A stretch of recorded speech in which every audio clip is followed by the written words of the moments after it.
Imagine not being able to read your favorite book, or having a hard time looking at road signs while in the car because your vision is fading. In the shower, will your low vision problems let you see where the tiles end and the edge of the shower begins? When you go to the doctor and receive a handful of medications in different bottles, are you able to read which is which? Can you sit down to watch your favorite soap opera from your couch, or do you have to sit within inches of the screen? Occupational performance is what occupational therapists rely on to observe deficits that are affecting a client's life. In cases of low vision, occupational performance can be severely impacted. When it's affected, you can no longer rely solely on your eyes to be aware of your surroundings, and this can have a significant effect on the quality of life for the individual. For Keiser University's Occupational Therapy Department, this is Macular Degeneration by Jorge Castillo. Macular degeneration is a chronic condition caused by damage to the macula, a part of the retina that allows us to see straight ahead. AMD is evidenced by blurry vision, which progressively worsens over time. It can make it difficult to interact with others, engage in occupations, and lead an independent life. There are two types of AMD, dry and wet. Dry AMD, or atrophic AMD, happens when the macula thins over time, with progress usually taking place slowly. Wet AMD, or advanced neovascular AMD, is less common but progresses quicker. This happens when abnormal blood vessels grow behind the eye, damaging the macula. Depending on the stage of AMD, early or late detection, and whether it's dry or wet, symptoms may vary. Some people may experience blurry vision at the beginning or difficulty seeing in low light conditions. When the condition is more advanced, lines can appear crooked, the visual center may appear blurrier, and over time, the blurriness expands to other areas of the visual field. Colors may appear diminished, and blank spot may also appear. The risk for AMD increases over time, with those 55 and older being more likely to have it develop. It also increases if there's a family history of the condition, if you smoke, if you're obese, or if you're hypertensive. Caucasian and Asian populations have a higher incidence for the condition.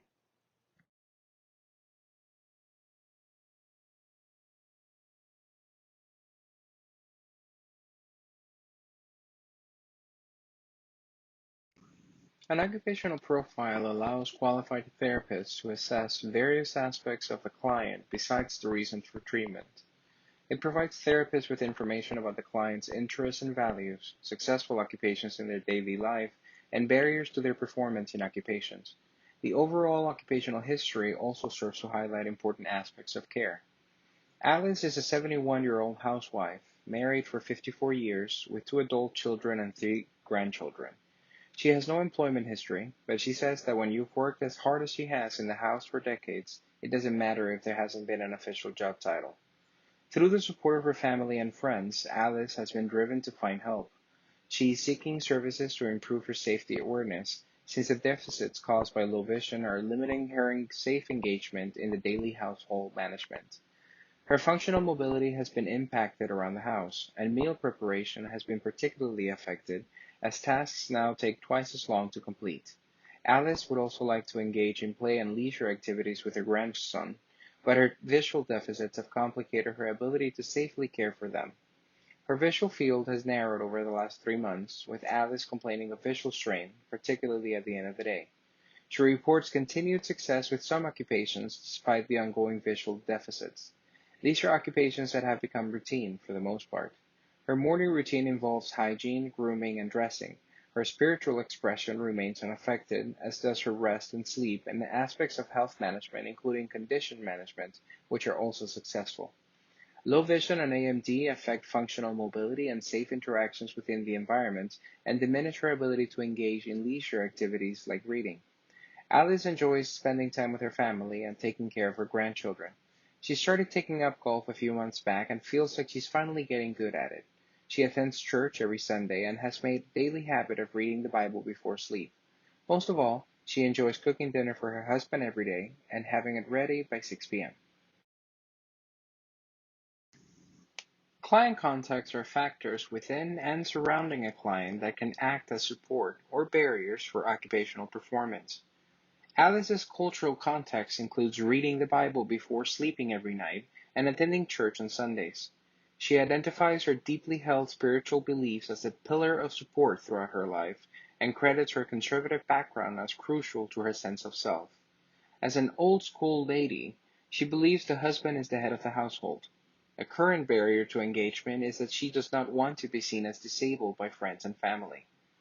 Alice's personal context includes her background and socioeconomic status. She is 71 years old and happily married for 54 years. She had a middle-class upbringing and lived within her means throughout her life. Born and raised in Florida, she moved to Texas when she got married. Alice expects to continue taking care of her grandchildren as always, despite deficits in child rearing produced by AMD. This is becoming a barrier to her engagement. Alice's physical environment is conducive to her way of life. She's in a safe neighborhood within walking distance of supermarkets. She lives in a single-story house with 4 steps at the entrance. The house has carpeting throughout and a shower with a 4-inch lip to enter. Current barriers in this context are caused by her reduced visual field, which complicates her ability to engage in functional mobility throughout the house. Her participation in the social environment is supported by her family and friends. She enjoys caring for her grandchildren, and her vision loss is making that task very difficult. A deeply spiritual person, she feels less anxious after attending church services. As a result of her AMD, barriers in this area are emerging as her grandchildren don't understand why she can't play or take care of them like before. Performance patterns allow us to engage in our chosen occupations, and they can hinder or support an individual's occupational performance. Alice's role within this area include being a housewife, a grandmother, and a caregiver. Her habits include taking short naps throughout the day for no more than 30 minutes. She wakes up at 6 a.m. without an alarm and goes to bed at 8 p.m. She eats breakfast, skips lunch, and takes her dinner by 6 p.m. every day with her husband. Her morning routine includes hygiene, grooming, dressing. She goes shopping on the weekends and has food for the whole week ahead. She prepares dinner every day and has it ready to serve by 6 p.m. She watches Days of Our Lives every day while in the kitchen working on dinner. Lastly, before going to bed, she reads a chapter from the Bible and prays. Client factors influence an individual's performance in occupations. By analyzing what motivates a client as well as her overall health condition, occupational therapists can continue to provide client-centered care. In Alice's case, her eyes are impacted as a result of the dry macular degeneration's thinning of the macular tissue. As the structures related to the eye are affected, analyzing additional client factors may provide a clue as to additional areas of deficit in the future. For Alice, her values reveal a deep commitment to her husband.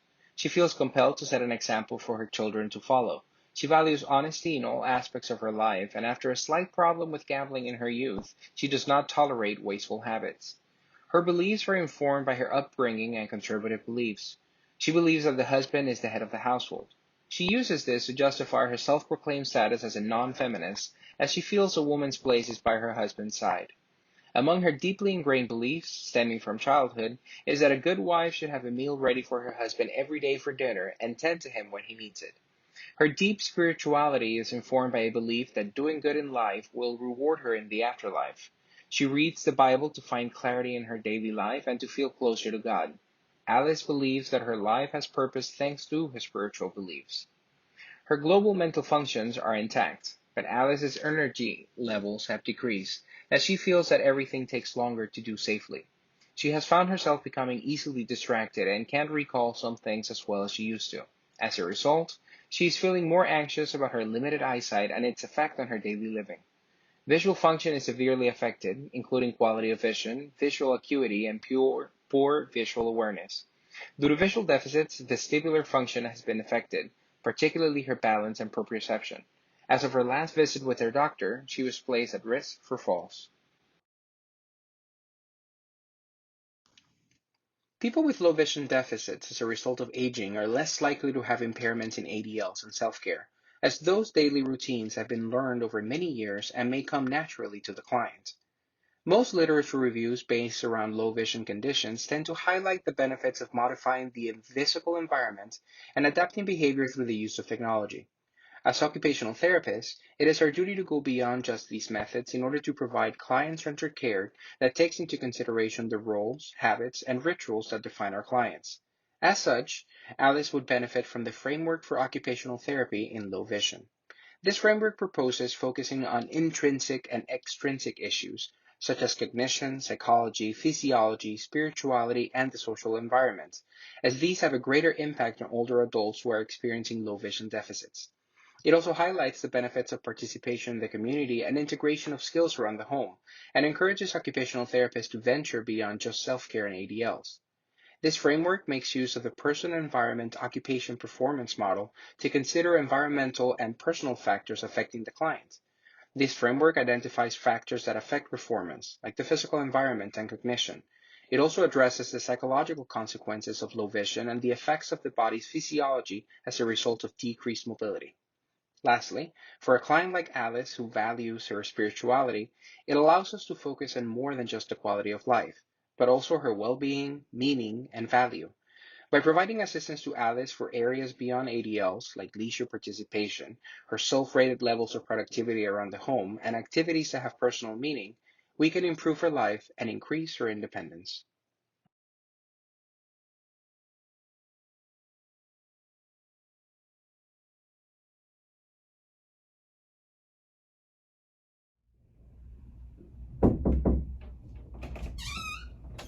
Hello. Hey, Alice. It's George from Occupational Therapy. How are you doing this week? Hey, Jorge. I'm feeling in better spirits than last week. Thanks for asking. Do you mind if I sit down? Of course, please sit down. Thanks, Alice. I think we're going to have a lot of fun today. We're going to work on problems that have come up as a result of your AMD, like your ability to read food labels in the kitchen and read through recipes and engage in meal preparation.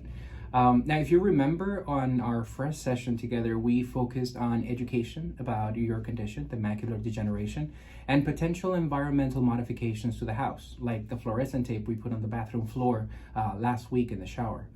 Last time I was here, we worked on enhancing your reading performance with the introduction of the audiobooks, the magnifier, and the voiceover features on your iPad. Today's session is going to focus on one of the most important occupations for you, which is kitchen safety and meal preparation. We're going to discuss additional environmental adaptations that we can do in the kitchen and how we can integrate those previous reading suggestions to improve your occupational performance. However, before we get into all that, I just want to take a quick minute to go over why these things are important to you and how occupational therapy can help. Would that be okay? That's fine. You know I like the company. Now, do you remember how we've talked about occupations and how your vision problems can have a big effect on how you're able to do them? This is what occupational therapy is all about. We look for areas where you're having trouble and we come up with a plan to help you get better at doing the things you're used to doing. Occupational therapy is an evidence-based profession. What that means for you is that the interventions we're going to be doing in our session have all been tested before, and they prove to be effective for people like you who have vision problems. Research in the past has also shown how crucial this help can be for you and your current problems, and that's what we're going to try and apply today in our session. You're going through all of this for me? Thank you. Another thing is that occupational therapy is client-centered, and that's all about you. We're doing these things today because you were the one who identified the problems in your evaluation, and you explained how they were being affected by your low vision. We're working on the issues you feel are most important, and our whole treatment has been done to help you lead a more independent life. This is how OT can help you today. Well, I always knew therapy was important. I just never expected to need it like this. Now for today, we're going to go over a few of the problems that you've been having in the kitchen and hopefully find the right way to get you back to doing what you love to do. First of all, we're going to discuss some changes we can make around the kitchen. I brought with me a portable light strip and we're going to place it under your cabinets for the session and see if that extra bit of light helps you when you're preparing your meals. I also want to go over the handheld magnifier we started using last session. You remember we used it last time to help you read the Bible at night. Today we're going to use it in the kitchen and we're going to look at items in the kitchen that you'll be using to cook your meals. We use it to look at labels and make sure we're grabbing the right items from the cabinets. I also want to talk about this great app I found for your iPad that comes loaded with meal recipes and lets you add your own. Since you're already used to enlarging text on the screen using the pinch to zoom, we're just going to look at how to make those recipes a little bit bigger and easier for you to read. The last thing we're going to do today, you told me you were having trouble with the new stove because you couldn't see the dials very well and you're not familiar with all the extra buttons that they added in there. So I brought with me some tactile bump dots. If you know Braille, that's the same thing that they use. And we'll see if we can figure out which is which with this new little add-on that we're gonna add there. Now, how does that sound? That sounds amazing. If I can get through all that, I'll be better in no time. All right, well, that sounds perfect to me. So what do you say we get out into the kitchen and get started?